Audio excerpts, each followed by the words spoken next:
Sabrina Carpenter. Sabrina Carpenter has a Nora Ephron-ish vibe to her when she talks about breakups, boys, and this is Man-Child as a book. It's literally Man-Child. Okay. It's this kind of winky, I'm such an idiot, and yet I did this to myself. And also, I'm the funniest person alive, and why would anyone ever leave me?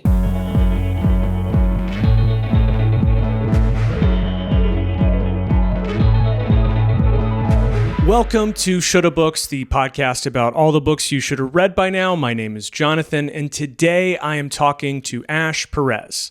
Ash is a screenwriter, a video creator, and an author. He has written for the TV shows Home Economics on ABC and Good Trouble on Freeform. He's a member of the cast over at Second Try. He was part of BuzzFeed. And on March 31st, so in just a couple days, he is publishing his first audiobook. It's called Speak Now, and it is a delightful queer rom-com that I really enjoyed. It's published by Simon & Schuster. It's available for pre-order right now. There's going to be a link in the description for that. It's performed, it's almost like an audio play. It's performed by an incredible cast, including Jenna Malone, Ariane Mandy, and a host of other wonderful actors.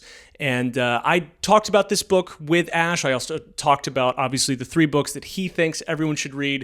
And we're going to get into that in just a minute. But first, some housekeeping. So, as you can see, I am not in the beautiful dining room studio. No, I am traveling this month. It's been a little chaotic with the travel, so I appreciate everyone hanging with me.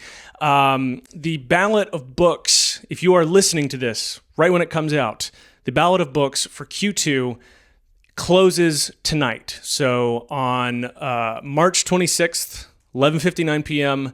Pacific time, that ballot is going to close. But you can still vote before that time. That's how ballots work. That's how times work. Like I said, it's been chaotic. But if you want to make your voice heard on what we're reading next, we've got 6 books that were all published in or after the year 2000. You can find that list in the description, and you can vote on which ones, the 3 that we are going to read in April, May, and June. And if you want to do that, you can sign up for free over on the Patreon. You'll find the ballot there. Next up, the Shoulda Book Club. We are almost done with March, which means it is almost time for the March Shoulda Book Club episode, which is going to come out March 31st, this Tuesday, same day that Ash's book is coming out. So big day in Shoulda World. But that is going to be about The Outsiders. If you read The Outsiders and you love The Outsiders and you want to literally make your voice heard on the podcast, you can sign up for the Patreon, either tier. And with that, you will get the phone number for a voicemail that you can leave for the podcast. So if you loved The Outsiders and you have some thoughts that you would love to hear me react to on the episode, you can leave a voicemail with your thoughts on The Outsiders, which, spoiler alert, I really enjoyed that book. So you can find all of that information in the description and over on the Patreon. And without any further ado, let us get to my conversation with Ash Perez, and let's hit the books. Ash Perez, yes. Welcome to Shoulda Books. How are you doing? I'm great. I'm so excited to be here. We were just talking in the Patreon kind of cold open. Yeah. We were talking about a TV show that you really love, The Burbs. We were talking about the state of Los Angeles in the entertainment industry, which, is kind of, it's a bit of a bummer right now, but it is exciting because there's new things happening. There's new opportunities.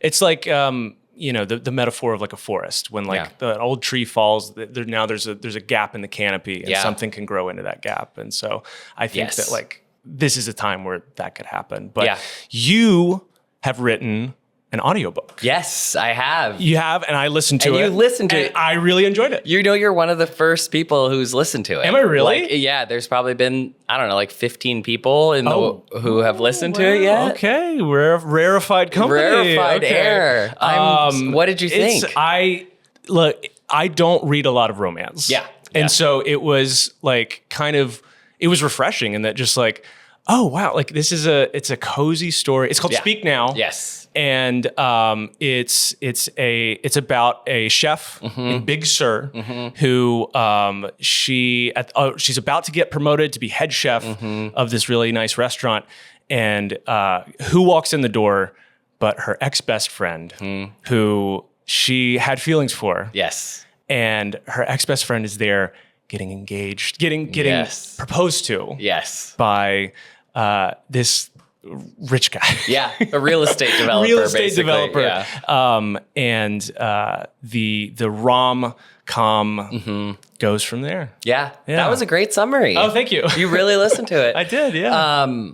Yeah, I think, what did you think of not just the story, but I'm curious also, so the format, the thing that's a little weird about it is it's technically an audiobook, but it's not an audiobook in that an audiobook usually has a text and there's a read version of that. This is an audio play that was written for essentially as like a radio play. Yeah. It was, so I remember like as a kid listening to like radio plays and stuff like that. And I really, it's such a lost art in a lot of ways. Like there just aren't that many of them. And so it was super refreshing to have like this story that I could consume like I'm watching a movie or watching TV, but I'm doing it while I'm running. Yes. I'm doing it while I'm walking. Yes. You know, I'm doing it while I'm driving. Yes. And your cast was fantastic. Yeah, Jenna Malone, Ari and Mandy. I mean, incredible. You had a fantastic cast. When I found out that Jenna was going to do Benjamin Norris, who's like been a friend of mine for a long time, but Jenna Malone, I grew up watching in like Stepmom and The Hunger Games, Pride and Prejudice, Saved. She's just like so iconic, and her voice is specifically. So when I found out she wanted to do it, that was like a real big moment of realization of like, oh, I wrote something that is resonating with. You know, sometimes I feel, and I think this is a lot of the LA journey and just artist journey, I always feel like a hack or a fraud, or like I'm not really, like I lucked my way into here.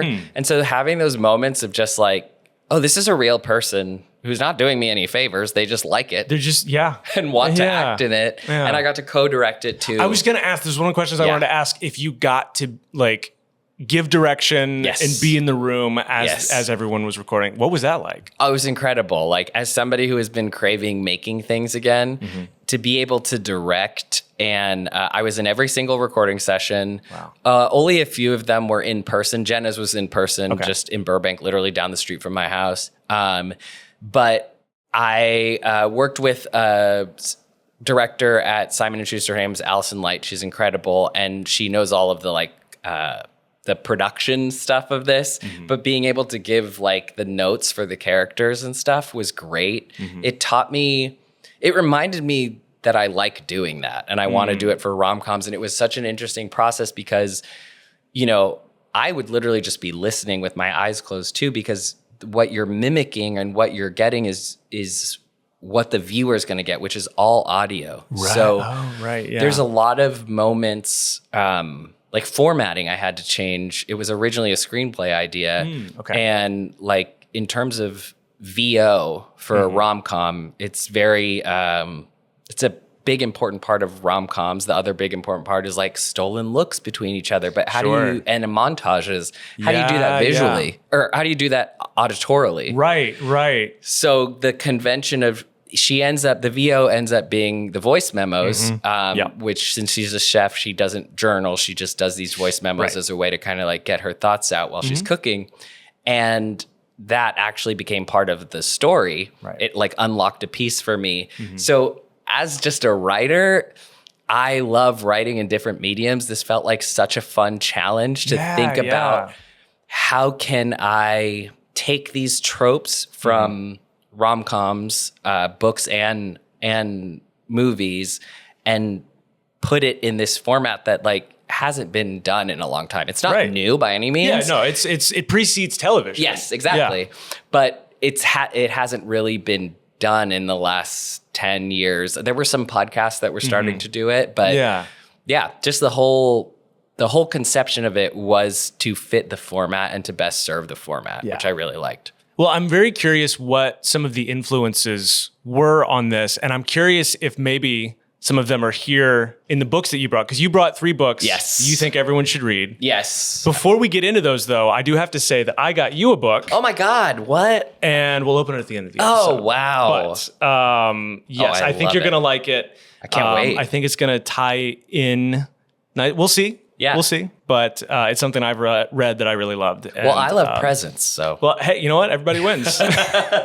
So what is the first book that you brought today? Okay, can I say, first of all, based off what you said of this book, the thing I like about it is the size. You'll notice that a lot of my books are small. Mm-hmm. I was nervous to be on this podcast, and just in general, I loved reading as a kid. Mm-hmm. And then at some point, reading became this thing that I felt like was like intellectual competition. And I remember I got to Pepperdine, and there was a course called Great Books. Okay. That was like a 3-year-long course where you read all the classics. And, you know, I had been in AP Literature. I had read a sizable amount of you know, the classics before I went to school or to college. But I felt there was this other layer of reading with a capital R that I felt disengaged from. I actually was able to take my freshman year. They offered at Pepperdine, the 7th Harry Potter book hadn't come out yet. And so we did like, it was a Harry Potter class, and our last essay was like writing what we thought would happen in the last one to finish the themes and stuff. Yeah. So like, that was the kind of, but that felt very lowbrow. Okay. I was happy that it was in a university. It felt like it validated some of it. But, when I was thinking about what books to bring, I had some of that sense of panic of like, which books are important enough, not to me, but to the canon of literature. And then what I realized, and what I love about listening to this podcast, is books are important because they're important to you. Exactly. And there's something in all of them that you can learn from. And there's something, I don't know, there's just something special in all of them. And the reason my books are smaller too is I had ADHD. And so actually reading, I have ADHD, and reading as a kid, aside from like Harry Potter or those things that just like I voraciously ate through, was pretty difficult for me. When I got a Kindle, it was easier because I use open dyslexic text, which for a lot of neurodivergent people is helpful. What is that? I'm not familiar with that. It's weighted. It's a text that looks kind of funky, and basically it like weights the letters down towards the bottom, because a lot of neurodivergence is like a processing issue and like executive function. And so it weights the words so that you can essentially not get distracted and keep reading through. So that really helped me. But then I missed having physical books. Yeah. And I recently, I'll say probably within just last year, did I decide to get back into reading. And it was because I was like, I started picking up novellas, and I was like, perfect. I don't want to read 400 pages. It's so much commitment. But 100 pages, I was reading, you know, some Claire Keegan and like some great shorts that were so compelling to me. And the other thing I'll say, and then I promise I'll talk about these books, is I also only used to read nonfiction because I felt like I was always trying to better myself. And I was like, well, it's productive. And now I'm realizing I had missed this whole chunk of like, literature is a way to better yourself. Literature there is truth in it, even if it's not a true story. Right. And sometimes more than like a nonfiction. I mean, that's the thing, is that like there's a great quote. I don't remember where it comes from. I think maybe it was in V for Vendetta, but I don't know if they were quoting. Anyway, basically the idea that like artists use lies to tell truth. Yes. You know, I love V for Vendetta. Oh man, yeah. The movie, I didn't care for it. The book though, I haven't read the book. The graphic novel. Yeah. I mean, the movie's good, but like compared to the graphic novel. Yes. Night and day. Anyway. Yeah. Okay. And I'm not even like a huge graphic novel. Yeah. Like I want to read more, but V for Vendetta is. Okay, I need to check that out. So to your point, one of the influences is, so it wasn't going to be my first book, but probably the most important book. Heartburn, Nora Ephron. She is the influence. She is the voice in my head. all of her rom-coms, all of her, when I got to Hollywood, I was like, I want to be the queer Nora Ephron. And I kind of, a lot of this pretentiousness, like around rom-coms being a genre that isn't as difficult is why I stepped away from it for so long and didn't write rom-coms. I love rom-coms. And everyone was like, well, that's easier. It's not valuable. A lot of what I encountered in Hollywood, there was this sense of like, it was honestly just like a boys club, you know, this is pre-transition. And it was a lot of like, well, women watch rom-coms and it's not important.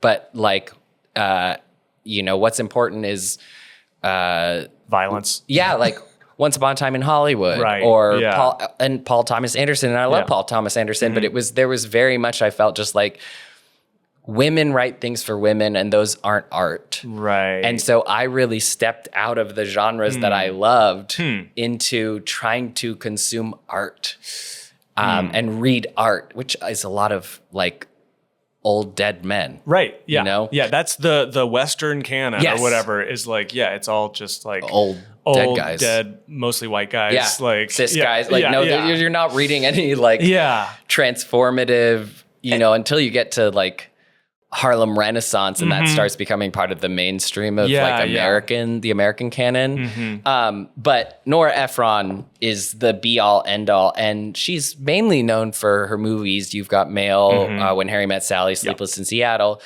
Julia. But this is actually her first novel. She was a journalist and it's a novel, but it's absolutely about the end of her marriage to Carl Bernstein, who is the same Carl Bernstein who broke the Watergate scandal. Yeah, that Carl Bernstein. Crazy. Yeah. So Nora Ephron is part of this elite. It's this New York that doesn't exist anymore. It was like the literati.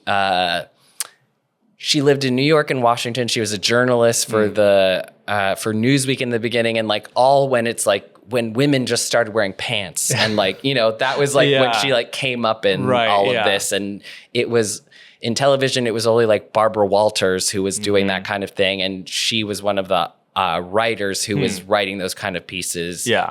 This was her first novel though. And it's about her divorce essentially, but you know, fictionalized. But something about the way Nora Ephron writes and she's the funniest person to me. Yeah, I mean, her movies, I mean, all those movies you just mentioned are like, they're masterpieces. They're truly, thank you, and like to go back to something you said a little bit earlier of like the perception of like rom-coms being easy. Yeah. Total bullshit. Yeah. Like it's really hard. It's the genre, same as anything else. Yeah, I would say, look, I'll say it. Screenwriting. Yeah. Is hard. It's so hard. Because it's all structure. Yes. It is all structure. Yes. And like the reason it looks easy is because so much work has gone into it to make it look that easy. But there's nothing easy about it. To make something 90 minutes means you are a master of craft of story structure. So many movies now, here's my hot take. Oh, here we go. Anything that is over 90 minutes and anything that is over 2 hours, certainly, I think that directors should have to pay $100,000 per 10 minutes that they make me watch beyond 90 minutes. Because to you, $100,000 to you? To anyone, to a general fund. A general fund, or okay. No, not to me. They should have to pay $100,000 of their own. They should have to fund anything beyond 90 minutes. I like that. Because I'm on board. I don't care. There's like 3 movies that needed to be 2.5 hours, and they're essentially like long sagas or things that were based in a certain historical. So like Titanic is okay. Sound of Music is okay. You know, you're having to tell the arc of this whole story. So you need Fiddler on the Roof, these epic stories. Yeah. Fast and the Furious 14. Yeah. No. Yeah. And 90 minutes is the proper story structure. There are masterpieces that are 89 minutes. And it's because that's all you need to tell a story. What's interesting about novel to screenplay also, because she made a screenplay out of this that Meryl Streep was in. I actually haven't seen the movie because I haven't seen it. It's I love the book. But then it's also Meryl. Yeah, I mean, I'm sure she does great. Oh, I'm sure she does great. But it's but not always. I think writing in general, when I realized that craft is a big part of it, it assuaged a lot of anxiety in myself. You get into writing usually because you have natural talent or you have some sort of taste or somebody recognizes something in your writing style. But then that fountain dries up quick, and also it's not sustainable for a life of a career. But like writing is a craft like anything else. So you learn to sharpen your dialogue. You learn to sharpen your story structure. I spent a whole like 6-month summer, or not 6 months, probably like 4 months of one summer trying to understand the midpoint in a movie. Wow. And what it means. And now drives my girlfriend crazy. We'll be watching a movie and I stop and I'm like, I knew it. It's literally exactly at the midpoint. So what I think Nora Ephron does so well is she's pithy in this way that you'll probably get more. I've probably learned more about life from Nora Ephron than any other writer. And yet she doesn't write tomes. Her dialogue is just spot on. Yeah. When Harry Met Sally, one of the funniest fucking when Sally is talking about why she wears underwear that has days of the week, and how her ex-boyfriend broke up with her because she didn't have Sunday. Why Sunday? Where's Sunday? And she says, they don't make Sunday. And then he says, why? And she says, because of God. And then it cuts off. That's the end of the scene. That's like 6 words. Yeah. They don't make Sunday. Why? Because of God. End of scene. That's all you need. And I was literally like, I'm also very guilty of reading books. And if you ask me what the plot was to like 90% of the books I've read, no idea. Literally couldn't name characters, couldn't name anything. I just remember how they make me feel. Yeah. Yeah. And I form an attachment to that. But with Nora Ephron, can I read just like a little bit of... Please. You have to do it in an accent, though. That's the rule. Yeah. No. Oh, okay. No. This is just the first page of how she writes. The first day, I did not think it was funny. I didn't think it was funny the third day either, but I managed to make a little joke about it. The most unfair thing about this whole business, I said, is that I can't even date. Well, you had to be there, as they say, because when I put it down on paper, it doesn't sound funny. But what made it funny, trust me, is the word date, which when you say it out loud at the end of a sentence has a wonderful teenage quality. And since I'm not a teenager, okay, I'm 38. And since the reason I was hardly in a position to date on first learning that my second husband had taken a lover was that I was 7 months pregnant, I got a laugh on it. Though for all I know, my group was only laughing because they were trying to cheer me up. I needed cheering up. I was in New York, staying in my father's apartment. I was crying most of the time, and every time I stopped crying, I had to look at my father's incredibly depressing walnut furniture and slate gray lamps, which made me start crying again. Incredible. I didn't want you to stop. Like I'm in. Also, can I just say real quick is like listening to you read that after having just listened to your audiobook. Yeah. Can you hear it? I hear it. Okay, that is the biggest, Jonathan, that is the biggest compliment to me. And there was actually a moment when I was listening to my audiobook, because, I had to listen to it like 100 times. Oh, I'm sure you've listened to it so many times. Yeah. But I had this moment where I don't remember what part was being said, but I was like, this sounds like Nora. Like it sounds, the cadence, I had an epiphany of the voice in my head is her voice. The rhythm and the music of it is like, you got it. The pauses, I think I got my love of long run-on sentences and a million commas from her. That was essentially like 2 sentences.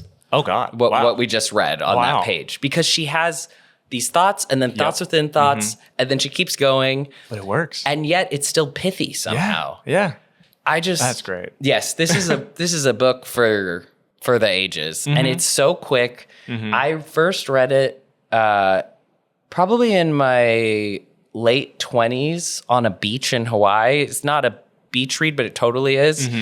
And I was laughing out loud and everyone's like, what's so funny? And I'm like, Nora Ephron. I was like, this book slaps. And now I'm almost the age of that. I'm 30. Okay. I'm turning 37. I have been through a divorce. I'm actually really excited to reread it. Oh, wow. Yeah. And I feel like the best books, or the ones that mean a lot to me, are the ones that I keep coming back to and finding more as I change. Yeah. Which, not to perfect segue, but yes, probably the book I've read the most times. Oh, wow. Okay. Yes. So the next book that you have is Tuck Everlasting. Yes. By Natalie Babbitt. Mm-hmm. And we'll get to that in a second. Yes. But we got to stay on Nora. Just please. I could talk about Nora forever. So what's kind of the flavor of this breakup that she's going through? Like how is it nasty? Is it not nasty? And that's what's maddening about it, that like she's wishing it was more nasty. Like, here's the thing. I don't really remember the plot that much. Okay. I remember that it's shocking how it happens and that it's more her processing. He ends up having an affair with one of her friends. So messy. Yes, it's messy. Yes. And she is processing through her own humor and kind of like what happened in their marriage. And again, and I think this is what makes me embarrassed sometimes about books where I feel like I didn't actually read them because I finish them when I'm into it. I finish it so quickly. And then 2 weeks later, you could ask me what the plot was. And I really do not know. And yet it has changed me. Yeah. And I think that's what's so interesting about literature. Some books change me because of the way they're written. Some books change me literally because I'm learning different things. Some books change me because there was something shocking about the characters or the plot. And it all goes into my brain and settles in this way that like I don't directly know how it's affecting me. But I would say this book is it's the spunky memoir. Like, this is going to sound really weird, but wait, why am I forgetting her last name? Sabrina, is it Johnson? Jackson? No, what the? Carpenter. Oh, yeah. Oh, okay. Yeah. The singer. Yeah. I thought you were referencing a writer. I was like, I have no idea who this person is. Sabrina Carpenter. Sabrina Carpenter. Has a Nora Ephron-ish vibe to her when she talks about breakups, boys. And this is man-child. As a book.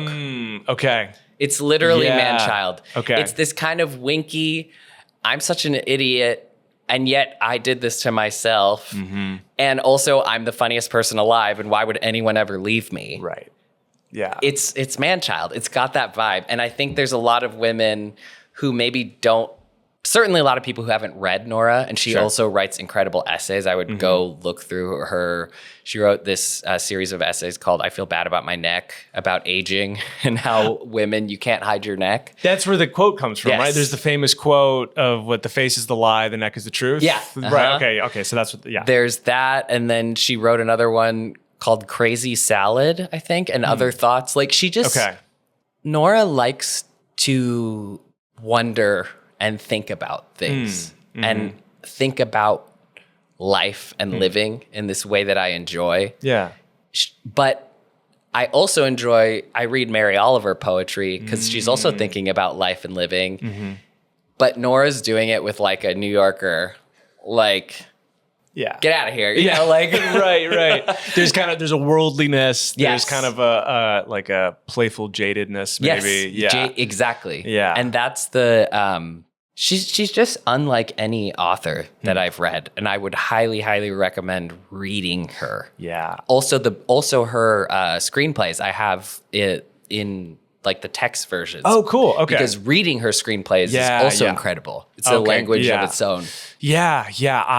It's so like, I would say most of the time screenplays like that that I'm like, it's not moving prose. Yes. Most of the time. Yep. But if you find one that is, it's incredible. I also think the thing that I like to read screenplays that is a writer-director. Yeah. Because what you're getting is how much did they need to put to convey their vision and does it translate? Versus a writer could write, they throw that shit out when it's a movie. Yeah.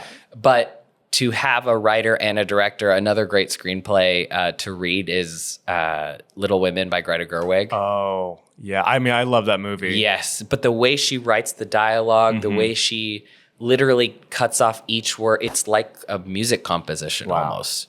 Wow. Yeah.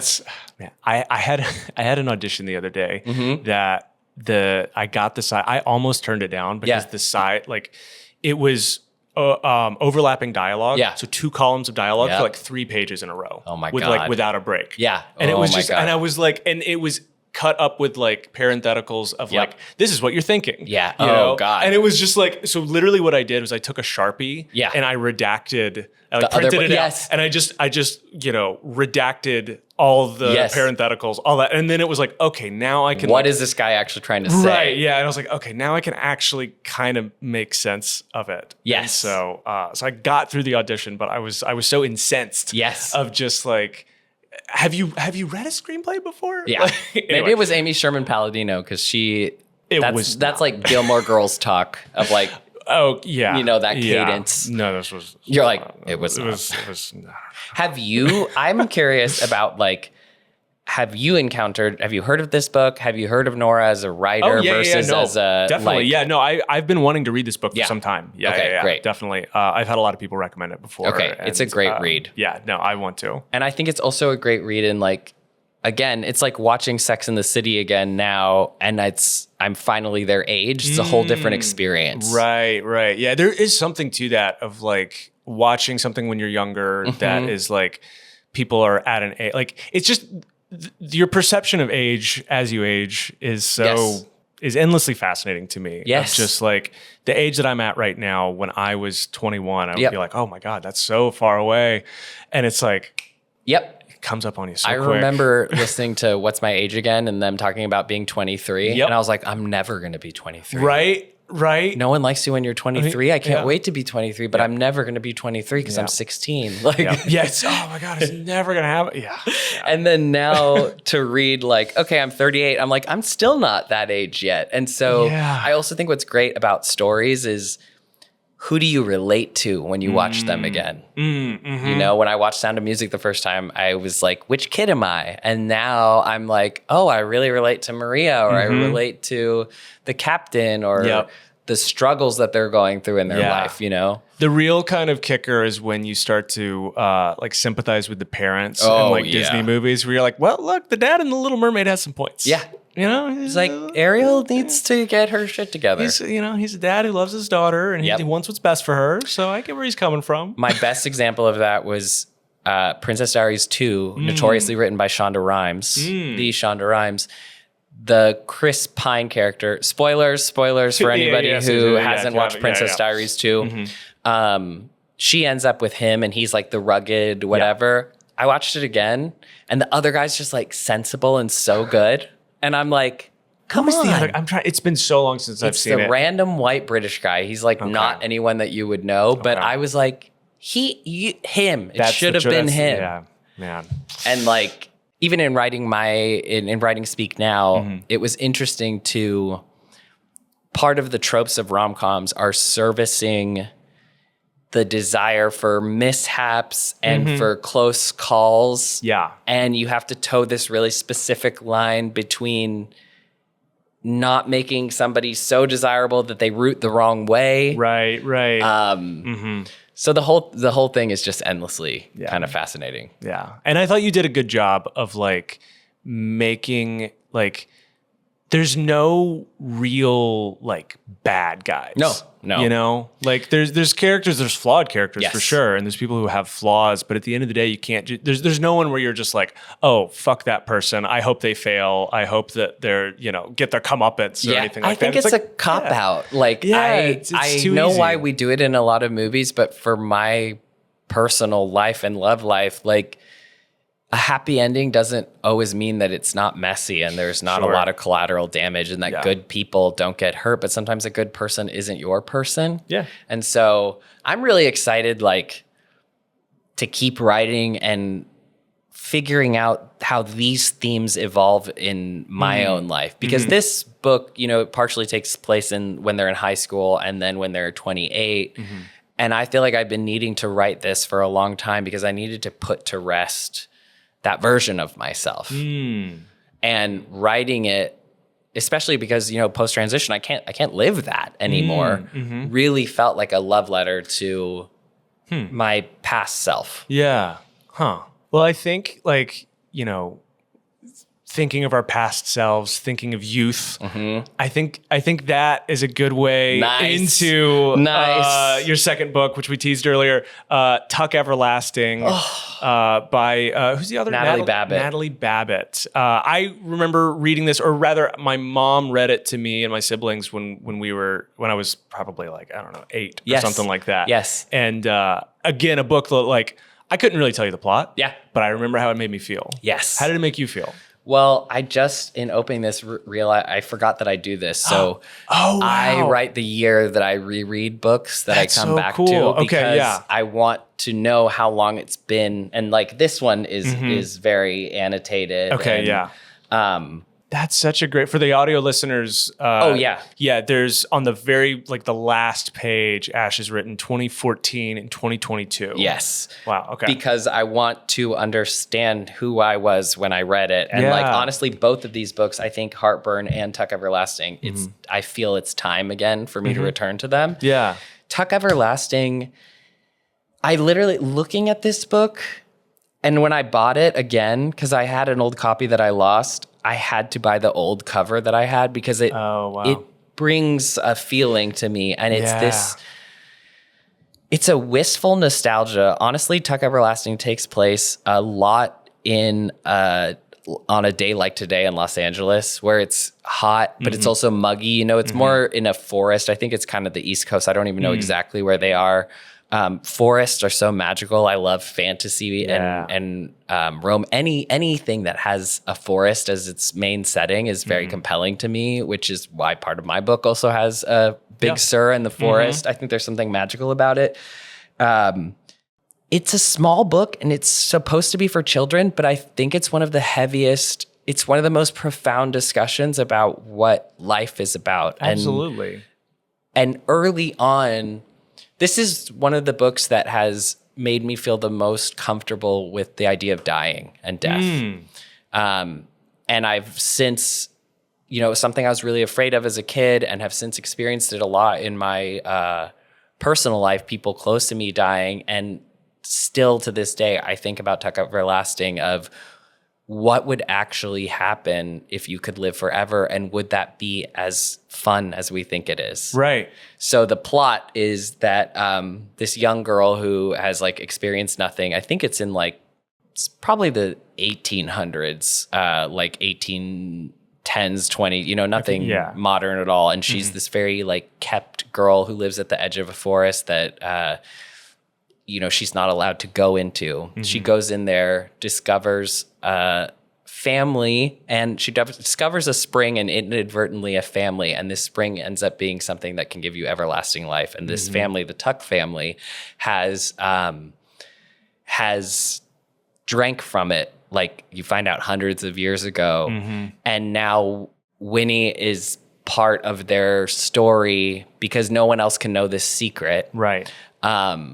And there's like a man in I think does he have a big hat, or is it a yellow coat? Yellow coat. Yeah. I remember the yellow coat. Yeah, a man I was like, wait, is that the Curious George? Curious George. But it is a man in a yellow coat. It has all these elements of, I think like you, I had it read to me first. Okay. And I remember, I'm like getting goosebumps. I am too, honestly. I remember being so confused and it being so visual and yet so straightforward.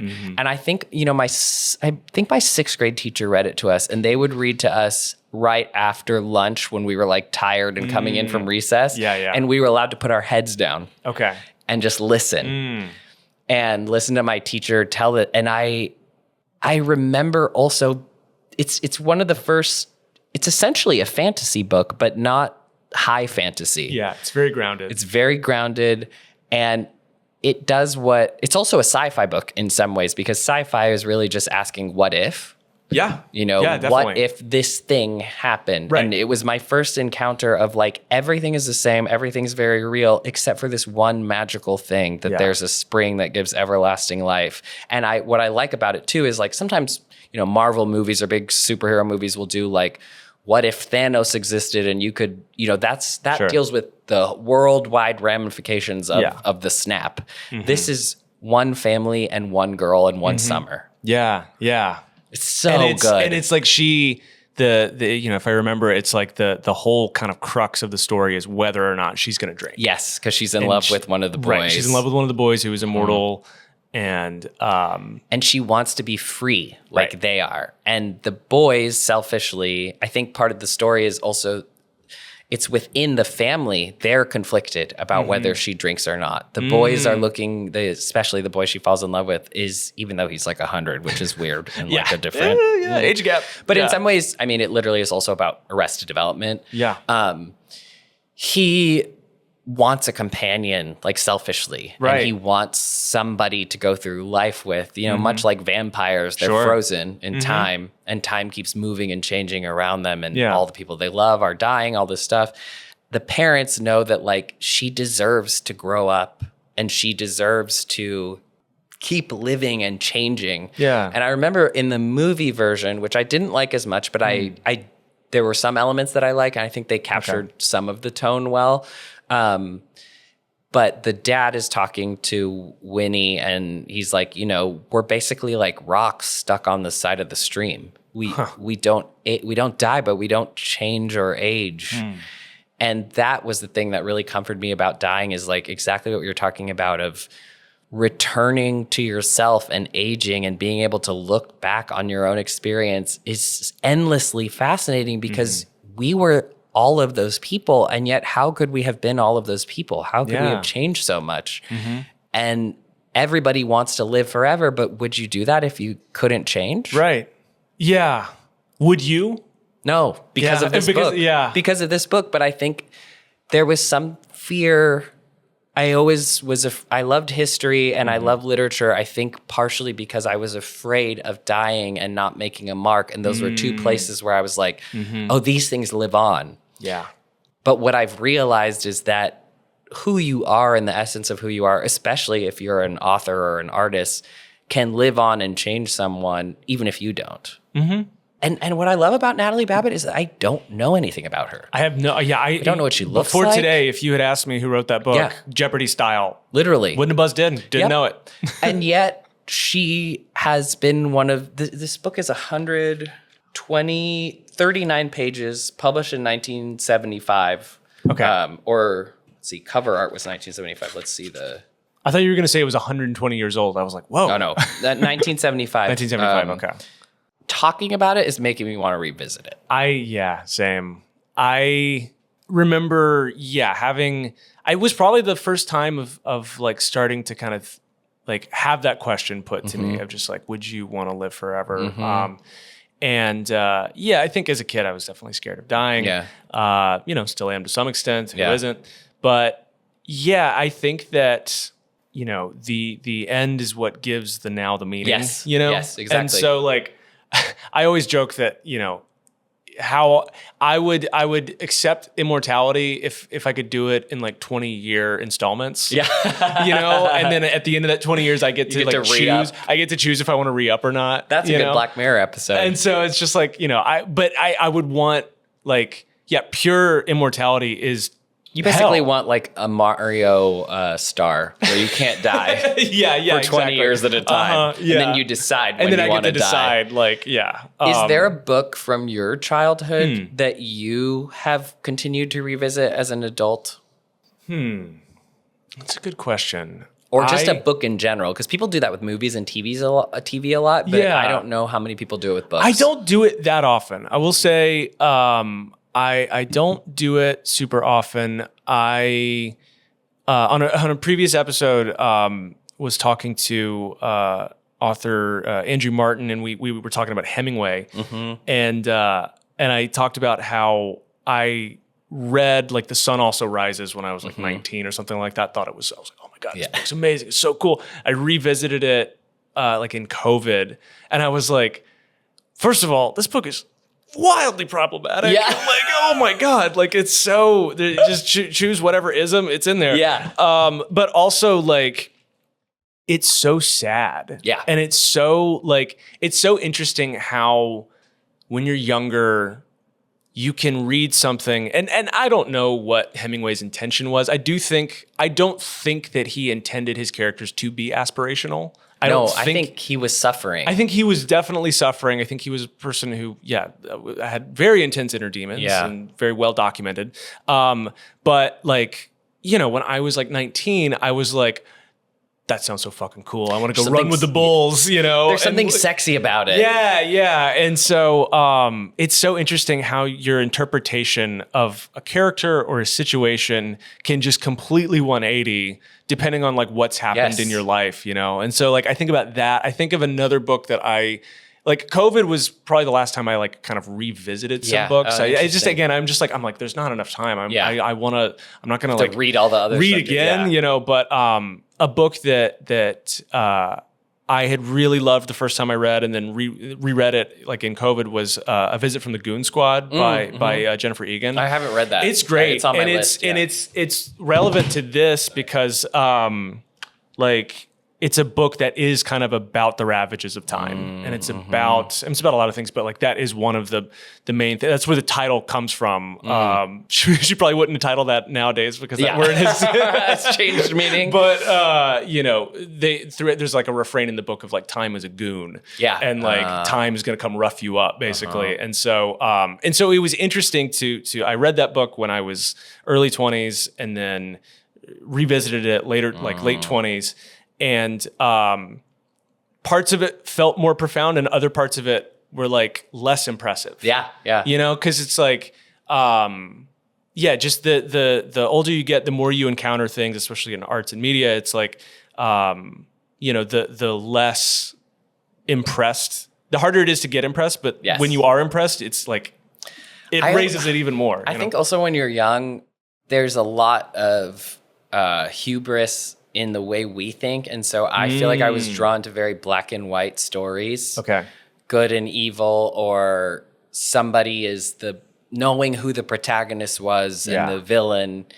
And the older I get, the more the books I want to read are just about the nuance of good people do bad things, bad people do good things. And and characters can encounter and mean entirely different things to each other. Yeah. And I think that is something that literature does more and better than film. And as I've been going back into that, I've realized, because I love film, but at the same time, there are certain things literature can do that film can't in the ways that especially if it's a first person type thing, for sure, that you can learn about someone. That's interesting of like going back and not being as impressed. I will say it's the biggest green flag in the world that you are like, Hemingway, if you had said the opposite, I think that's like incel sign. Yeah, okay, we need to wrap this up. I gotta go. The more because I think Hemingway is this very sexy, attractive thing to young men, especially in the beginning, because it's like, it's bullfighting, it's war, it's drugs and sex, and they're also short, so you can read them. You know what? Let's not discount that either. Yeah. So I think that's why people read it, but it's also this credibility level, and the Cuba of his story, right? And all of it is very dark. But like the man was incredibly unhappy, was an alcoholic, and like died. He died relatively young, or no? Did he get to his 80s? 61, I think. Okay, he was 61 and he shot himself. Yeah. So it's, I don't know. I think just that's a green flag.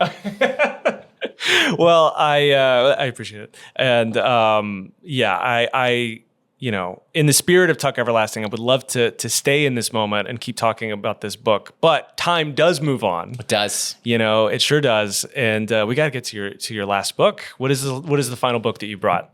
My last book is another departure. It's actually a graphic novel, and I almost never read graphic novels. It's called Hyperbole and a Half. It's written by Ali Brosh. I also realized afterward that they're all by women, which I love. I remember when in around 2012, 2013 at BuzzFeed, there was this Twitter trend going around where people were unfollowing all the men that they followed just to see what the perspective of women was. Oh, interesting. Okay.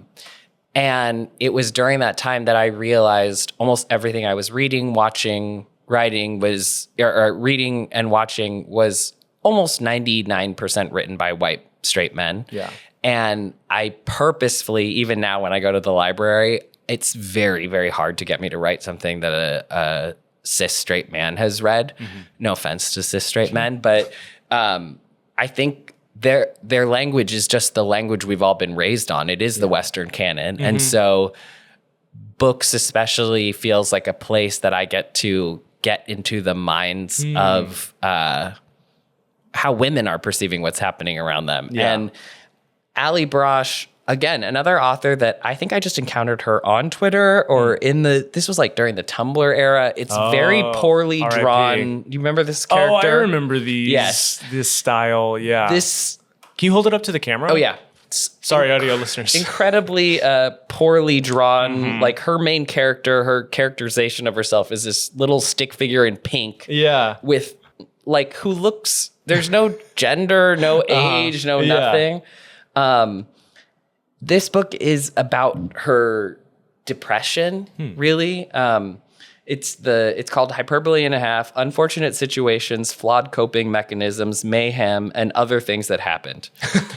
And boy, is that exactly what the book is. Okay. I have never... There's one story in here. It's like kind of like little essays about her life almost. But as like comics or story, like vignettes. It's the hyped up house on Mango Street. It's just, and it's so real. There's this one story, there's two stories I can think of that I remember from this book. One is about her finding a letter that she wrote to her future self when she was 5 and all the insane questions that she asked herself, which made literally no sense. And the main thing she wanted to know is our dog alive? Which the dog was obviously dead because it was like 20 years. Yeah. But the way she writes and the humor, it's like stand up in a book. Yeah. Then the other thing was her writing about her depression and how she started to feel insane. And she knew she had like reached her low point when she found she was on the floor. I can't even remember why. I don't know if she was just like so done with life that she was just laying on her kitchen floor. And she saw a popcorn kernel underneath the fridge and started maniacally laughing. Like it was the funniest thing ever in the world to her because it was absurd. And the way she writes it, it seems like, what? Like, why would I want to read that? Yeah. And yet, I was going through depression in New York when I read this book. And I got it. I was like, oh my God, that is the feeling I haven't been able to quite articulate how absurd it is that I'm depressed and how the silliest things make me want to burst out laughing. And I don't even know what it is. Is it a remembrance of an old self? Is it a realization that nothing matters? And like, but it's, I mean, you're gonna like pee your pants reading this book. It's so fucking funny. She has another book too that's great. This one is just so good. I need to show you the picture of the popcorn kernel. Just flipping through, like I can already tell it's funny. Yes. Like just the images alone. And I feel like I've seen some of these comics on the internet. When was this written? I believe it was 2012 or 2013. Because it feels very kind of millennial. Yeah. And but it feels like a lot of the aesthetics of the internet, like of that era. Yes, 2013. Okay, yeah. The dedication is for Scott. What now, fucker? That's incredible. That's great. Wow. I also think what I love about all of these is that this is going to sound silly, but they're all books. Like, and yet they are so different. And until this book, I didn't quite understand graphic novel because I didn't read comics growing up. And so I don't know what you gained by having I kind of saw it as like, is this a cheat code, or is this someone who doesn't want to write prose? Right. Or is this like, what is the benefit? And the way that she uses it is like, the prose is it's not just tight. I think I also used to think of graphic novels like, okay, there's a comic or a picture and then a little bit of description in between or underneath. But that's not what this is. It's like, the way she thinks is visually, and she's also talking about her past self, and her perception of herself is as this creature. And you need to see the creature. Yeah. You know? Yeah, like, it doesn't hit the same if you're just describing it in words. And I'm curious, like, even for V for Vendetta, like, I want to get into more graphic novels. A lot of them seem to be about the younger self or about fantastical worlds or something. But I also think they're a very queer thing. I don't know if Ali Brosh is queer, but so many of the graphic novels that have been recommended to me are about queer people. Yeah, I know there's gender Home. queer. Is a big one. Yeah, I've read, I think, like 2 graphic novels, and they were both by Alan Moore, because it was like Watchmen and V for Vendetta. Oh, yeah. And I was, this was around the time I was really into Hemingway. Yep. So I do wonder how it would be to revisit those, but I think they would probably hold up in some ways. Yeah, I think so. Because I think that like both of those are those are all like dystopian, and we're just living in that. Exactly, so. they're critiques of power. Like V for Vendetta, especially, is I like love V for Vendetta. is imagining a future Britain that's run by like Christian nationalists. Yeah. Hello. So I mean, I literally watched it again recently because I was like, I'm gonna rewatch all my dystopian stuff that I grew up on, because at some point they're gonna take them off TV. Fair, and by the way, it like starts with a well, I don't know about the book, but in the film, it starts with a late night host getting taken off the air because he's critiquing the leader. Oh, right. It's a little too close to home. Too close to home. Yeah. I mean, it's been forever since I've read the book. Yeah. But it's also just like the ruling party in V for Vendetta, again, the Christian nationalists, are like also pedophiles. Yes. Like it's just like, it's so one-to-one. It's like Octavia Butler, Parable of the Sower. I'm just getting into like, I'm reading Ursula Le Guin a lot now. And then I was like, oh, I got to do Octavia Butler. But then my friends were like, it's a little too, it's literally, she predicts like what is happening right now. It's California going through a water crisis and like a fascist president. And so it's not as fun to read. Yeah. Well, it's one of those things I covered Parable of the Sower last year when this podcast was part of Try Guys. And we read it, I think it was April of 2025. Yeah. And so this was a couple months after the horrendous wildfire. Yeah. Oh, and, it's set in Southern California. There's, there's like, they're trying to go to Mars as people are like starving on Earth. And it was written in the 90s. And so it's like, it is a towering achievement when it comes to prediction. Yeah. But it's like, predictions only, prophecy doesn't do any good in the present if the things have already come to pass, And so it's like, she wrote this in the 90s, and it's like, you were right. Damn, I wish that the warnings had been heeded, and they haven't. And so now we're in this techno-feudalist, fascist, climate apocalypse hellscape that gets worse every day. And so it's a tough read. All that to say, it's a tough read.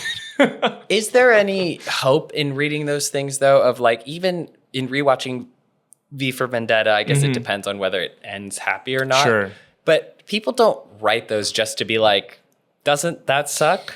Well, like they tend to, is the lesson, I think some of the reading, what I think is so grounding about literature versus endless think pieces, which is what we're part of now, or like TikTok takes. Sure. It's not even written anymore. But these stories are about character. Like a good story is always about a character. And so it's about how do these worlds affect a singular person? And so I think there's always something that I take even from I read this. I love to go book shopping at the library, and I'll just go and it feels great because I get my dopamine rush, but no money was spent. Exactly. Yep. Not a penny. It's all the thrills of going to a bookstore without any of the the pain of how much. Of you're at the checkout counter and you're like, sorry, there's how many digits on the? And in this time that we're in, I have realized that books actually feel like my resistance because what's happening is we're all dehumanizing each other and we are so far from taking on someone else's perspective, and all of storytelling is just what if I was taking on someone else's perspective. Yeah. It's putting you in the head of someone else. And I think that to answer, your question about dystopian fiction, I think that there is a similarity in reading a dystopian novel and seeing how fucked up things are and seeing how the characters are dealing with it and feeling that sense of kinship, feeling that sense of I'm not alone. That's I think similar to reading something like Hyperbole and a Half, where it's you're seeing someone else. And I've dealt with depression as well. And it, spoiler alert, fucking sucks. Yeah. But when you're in the depths of it and you see someone else who has gone through it, who's come out on the other side. Yes. Or if they just haven't alive. or they're just alive. They're just existing. They're surviving with what you're surviving with too. And seeing them render that in a way that you can recognize is so valuable and is so makes you feel like you're not alone. Yes. And so I think that is one of the the joys and the beauties and the for lack of a better term, value that books can bring. Yeah. That is. Yes, exactly. And then I have a question. I always end up asking people questions on their podcast. What do you think, because you're also a person who loves movies and other mediums, what do you think specifically books give you that those other mediums can't? Yeah, it's a great question. And I think of media as tools in a toolbox, of just this thing does one thing, and so I think that what books can do that other forms of storytelling can't do is kind of what we were just talking about of putting you really inside someone's head, and there's it can be terrifying, if it's, I've never read it, but something like American Psycho, I'm just and that's why I haven't read it because I'm I don't want to live in that person's head for 300 pages or whatever. But I think that the way that books can do that. I think also to on the other side of the scale is they can tell they can cover a swath of time. Yes. In a way that is difficult to do in other media. Yeah. Movies can do it, obviously, TV can do it, obviously, but the way I think of something like 100 Years of Solitude, of just telling multi-generational, I feel like it's easier. I don't even know if easier is the right term, but it feels more visceral and it feels like you can get to know all the different generations more intimately than you can in other. They also are better at the thing I've learned recently of the main difference between a novel and a novella, just purely besides the size, is that a novel goes deeper into the side characters and they often have an arc too, whereas a novella, you only have space for the main character. But I think a lot of what gets cut from books that makes people sad is entire characters that had their own arc, that are I hate to use Harry Potter as an example, but whatever.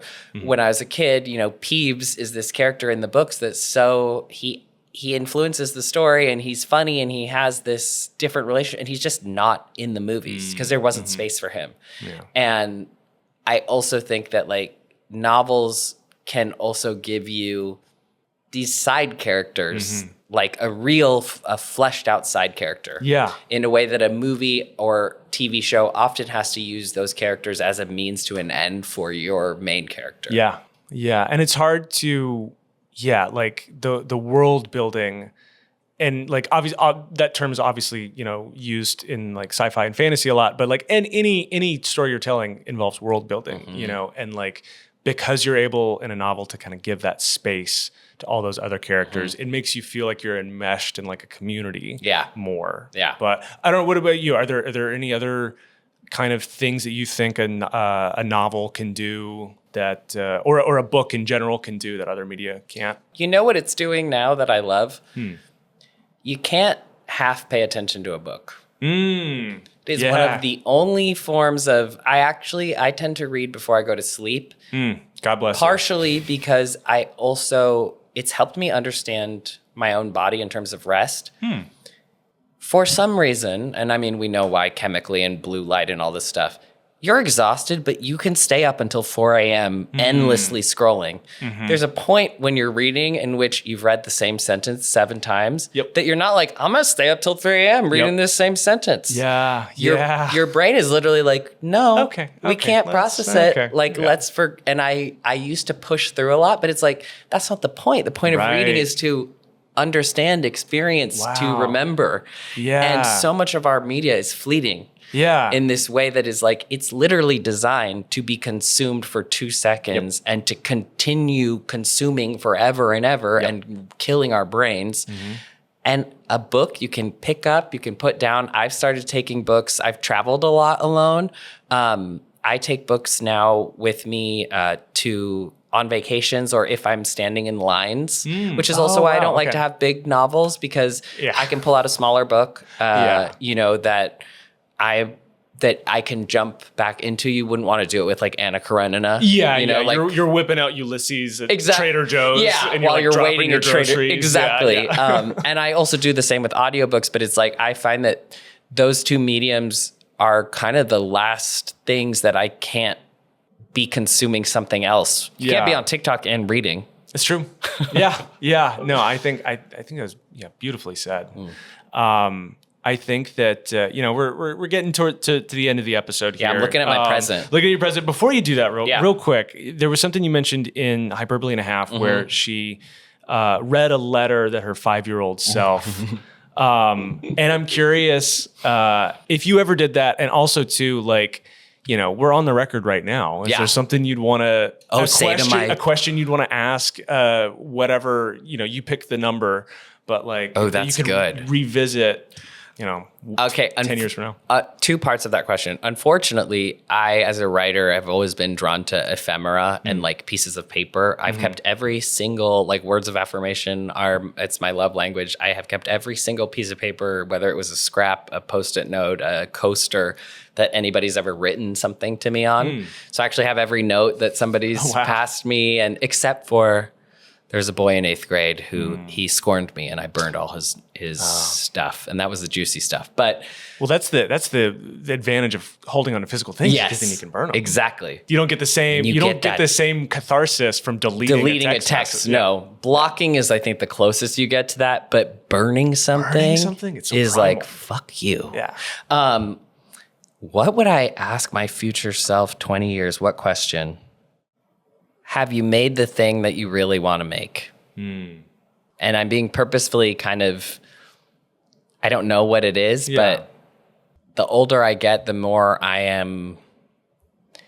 Anybody who writes anything, who puts out anything, it's a miracle, it's a feat. Like, absolutely. Even if it's garbage, even with my own work, like, I'm excited now in Speak Now, I'm going through the process of taking the audio version and putting it back into a film. And I'm finding there's still so much about these characters that I want to explore, or nuances or things that I want to change. But I'm so glad that I did it, because it's just this thing that will always be a marker of who I was when I wrote it too, and who I was before. So I think I would ask, like, my 60-year-old self, have we made the thing you wanted to make? And if so, why not? What about you? Oh gosh, that's the problem with asking good questions. You have to answer them. I'm just like, it's kind of the whole thing with this podcast. Is like, I don't know what the 3 books would be, so I just ask other people. Oh yeah. God, yeah. I mean, that is a great question. I think I would ask myself that. Have you made the thing you want to make? And I think I would also ask, like, are you happy? Are you still happy? Like, I'm happy right now. Yeah. and I hope that I hope I'm Yeah. happy in 20 years, Yeah. you know, and if not, like, why? Yeah. You know? Mm-hmm. So, yeah. Love it. Ooh, I Yeah. love this place. This is such a good place to discuss. Yeah. I think what books bring up too is just ideas. Yeah. Yeah. There's just, and look, this is why I love freaking doing this podcast. It's like getting to discuss those ideas. And I also love giving books to people. Yes. So, yeah, it's time. So wait, It's time. okay. So do you pick this out based on the things that I read, or you picked it based on like what you think I would like? Yeah, kind of like it's vibes based. Okay. Oh, I love it. Like That's all I need. I don't necessarily have like a rubric. I just kind of like, okay. I mean, there is one specific reason for this, but I'll get into that once you It's open it. very nicely wrapped. Thank you. Impressive. Who taught you how to wrap? Your mom? My mom. Yeah. My mom taught me how to rap too. Yeah. It's not many dads who. Ooh, I haven't read it. Okay, so this is People, Places, and Things. Is it a play? It's a play. Yeah, by okay. Duncan Macmillan. Yeah, and I haven't seen this play. Yeah. but I've read it. I did a scene from it in acting class, and I really loved it. And so I chose a play because Speak Now is kind of an audio play, and so I wanted to kind of keep on that theme. And it's almost like I really want to see a staging of it. Yeah, because it's there's kind of a surreal element to it. But it's this woman. She's an actress, and she's like going through.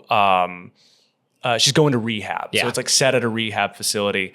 And a little Girl Interrupted kind of vibes. Yeah. And so just the like, it is such a like brutally honest but human story. Yeah. And like there's an element of kind of a unreliable narrator to it. And so you're like, the way you feel about this woman is like gets kind of complicated, and you're just like, I really like her, but she also did this thing that's like really fucked up. And so when was it written, and who gave it to you? So it was written in, I think it was 2014, somewhere, or maybe 2015. Yeah, 2015. Okay, and it debuted on the West End in London. I don't think it's been put up on Broadway. I could be wrong. Let me know in the comments if that's true. But yeah, I'm in an acting class, and 1 week I was signed with a scene partner, and it was like an actor's choice thing. And she was like, I want to do a scene from this play. Oh, and because she had seen it and really loved it, and so I read it and I loved it, and so anyway, I hope you enjoy it. I am so excited. Like, this is. Plays are another thing I want to get into. I'm exactly what you said of like having gone through this at Speak Now to also see the writing and the staging and how they're picturing it. What's the vibe? Am I going to like when I'm done with it? Cause I kind of like to know like, am I going to be way too pensive after like, you know, what's the vibe? I love thinking about life. Obviously, a lot of my books are about that, but I need to be prepared if it's one of those. That's fair. Yeah. It's like, the ending is like, you're probably going to want a metaphorical cigarette. Okay. Got it. Like, it's not so brutal that you're like, I need to get in the fetal position for hours, but like, it's also like real. It's real. It's kind of gritty, and it's honest and unflinching. Does it feel because it's English, right? Does it feel the same? Our 20s.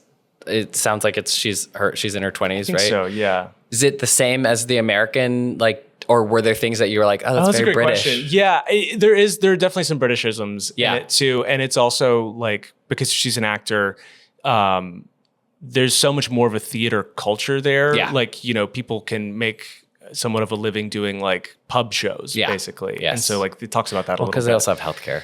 They also have healthcare. And I think all the time about how BBC just gives people money to make content that is public. Yeah. Like, okay, we can't.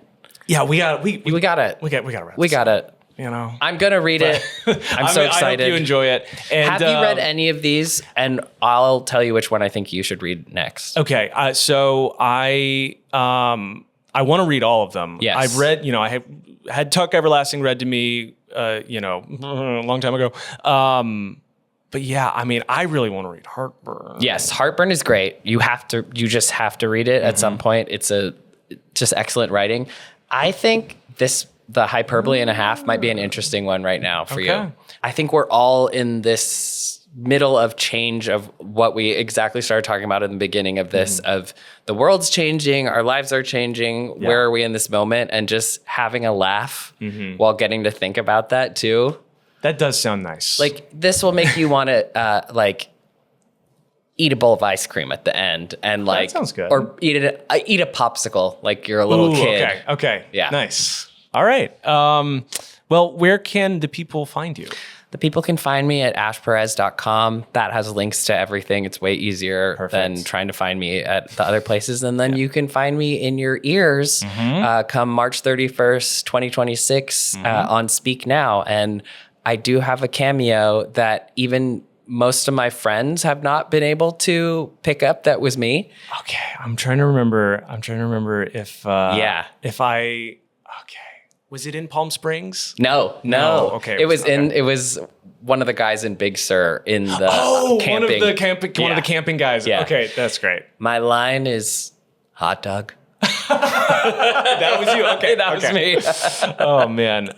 Yes. Speak Now. People can pre-order it. Right now, and it'll be out on March 31st, very soon. Wherever you get your audiobooks. Perfect. Yep. Well, Ash, thank you so much for being here and for bringing these books.